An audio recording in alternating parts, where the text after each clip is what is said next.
Welcome back, guys. This is Shane. So I'm heading down to a local luthier right now to have one of my Telecasters repaired that I accidentally damaged. I can't believe this. It wasn't a relic job on purpose.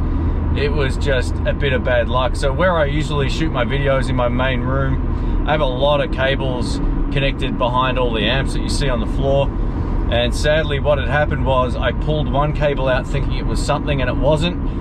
And I moved one of the amplifiers and it pulled a big steel power supply off my desk, which weighs about 1.5 kilograms. And it just fell off the desk straight onto my guitar. And the strange thing was, one of the cables from the power supply was stuck in the drawer, so it didn't actually just hit the ground. It sort of swung and just stabbed into my guitar, leaving a hole in the body. And I knew it was going to be a little while before I could take it in to get fixed, so I ended up patching it with super glue because I watched a video online. I knew when I was doing it I probably shouldn't have done that, but it was the best solution to at least cover up the hole. I didn't have any sandpaper or anything to sort of sand it back, but I figured I'd just do that for now.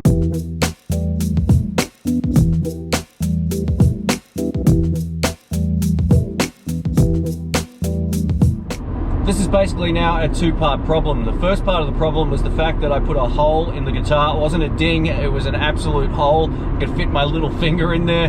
The second part of the problem was I've now filled the hole with super glue. The main reason I did that was because the varnish and the finish had sort of cracked, and I just didn't want to risk it chipping any further or cracking any more or even cutting my hand or anything like that. So that was why that's happened. But I don't expect the guitar to ever look like it did, and I don't mind a few dings and scratches on my guitars. I have no problems with that, but a hole on a brand new guitar kind of left me a little bit devastated. If it had just been a few dings or something like that, it wouldn't have mattered, but the fact that I could fit my little finger in that hole, I thought to myself, yeah, I'm gonna go get this fixed because it really needs to at least happen organically and not by a power supply falling off a desk. That's not a cool story.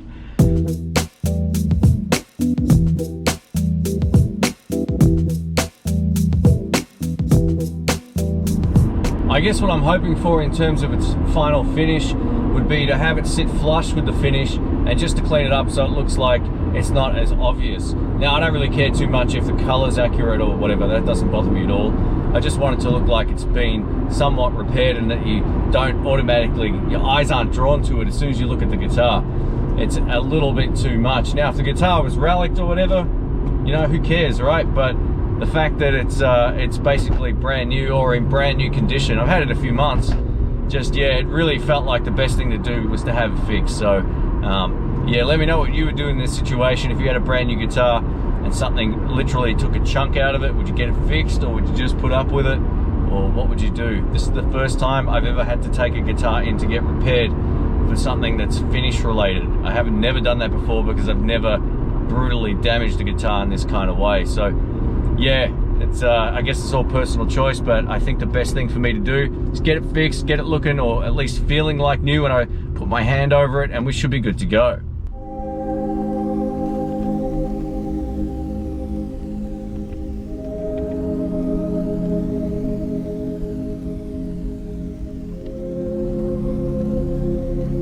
All right, here we are.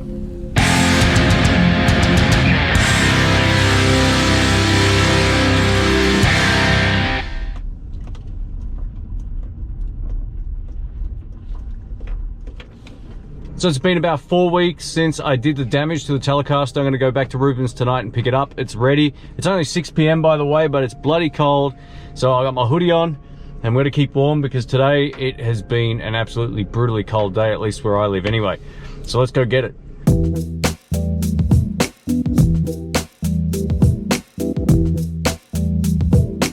So one of the interesting things about this guitar fix is I don't know what to expect. I'm either going to be blown away by the patch or I'm not going to be as blown away by it as what I hope or what I envision in my mind. So it runs the risk of going either way.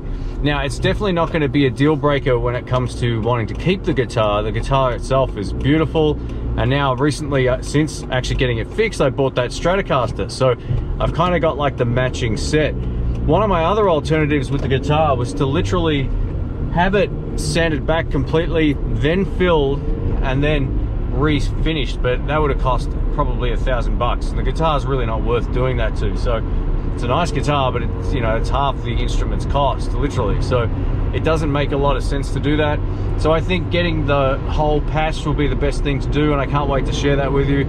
If Ruben's Guitars do a great job on this, I'm going to recommend them to just about everybody. I think they probably know that as well. So I'm not getting any favors from them in terms of pricing. I'm just paying what the regular price is for the patch. It's going to cost me about 150 bucks, give or take. So yeah, it's been a long time coming. I've actually missed this guitar, which is a great sign that I love it. I can't wait to get it back.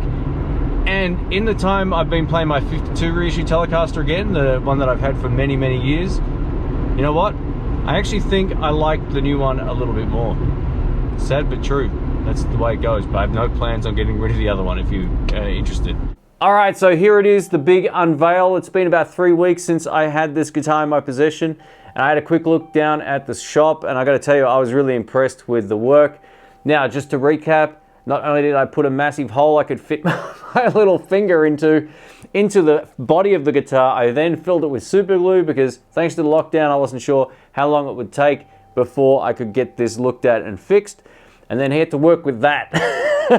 So yeah, let me show you some of this up close, and I'll explain not only how it looks, but how it feels and all that kind of stuff. Now, if you live in Melbourne, Australia, definitely check out Ruben's Guitars if you need a repair. Can highly recommend him.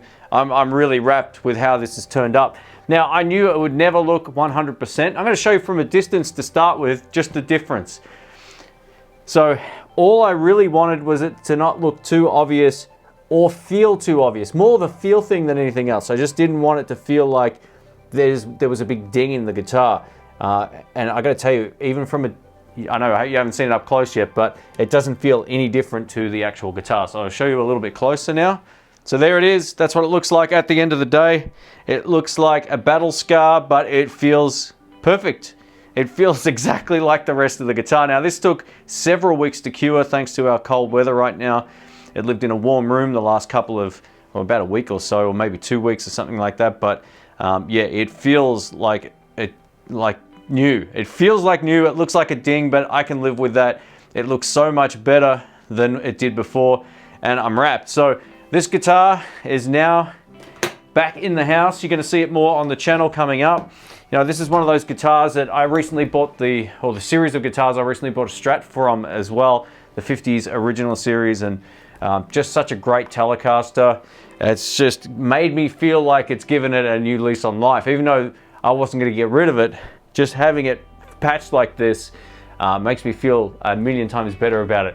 I'm not that fussy with guitars if they get dinged, but when I put a huge hole in one, it sucks, especially when it's new. So yeah, I'm gonna be way more careful moving things around in this room, and just seeing that chip down there, I think it now adds character and it feels good. So that's all right, I can live with that. Let me know what you think of the work.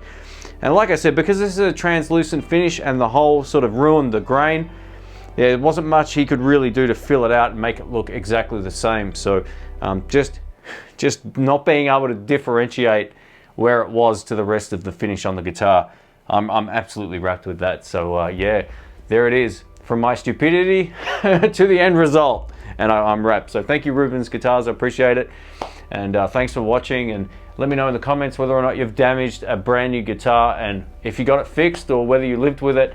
I've dinged new guitars before, like just little dings, or it might have slid off the amp when I had it up at a gig or something like that. But this was a completely different thing, something that I couldn't live with on a new guitar. Dings, I don't care about so much, but holes in the body that stand out like nobody's business, man, I'm wrapped. I am absolutely wrapped with this. So yeah, it's great to have it back. It's awesome. Probably my favorite Tele. It is my favorite Tele, actually. So yeah, what a beast. Thanks for watching. Catch you soon. See ya.